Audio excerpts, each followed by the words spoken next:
ki biri yar olmuş sana, aşkın zehr olmuş bana.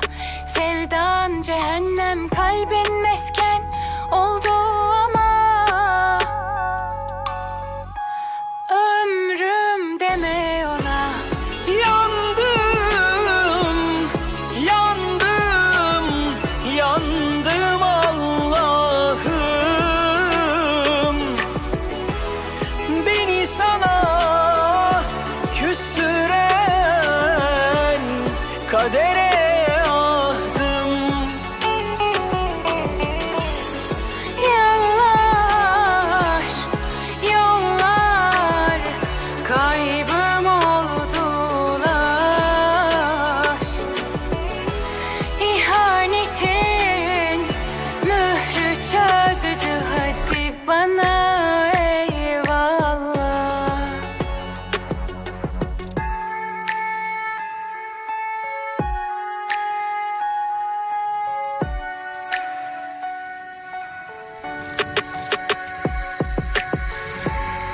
Duydum ki bir yar olmuş sana, aşkın zehr olmuş bana.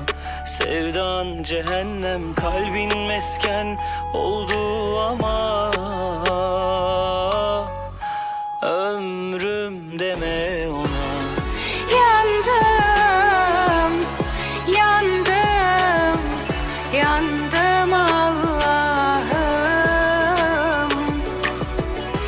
Beni sana küstüren kadere ahdım. Yıllar, yollar kaybım oldular. İhanetin mührü çözdü, hadi bana eyvallah.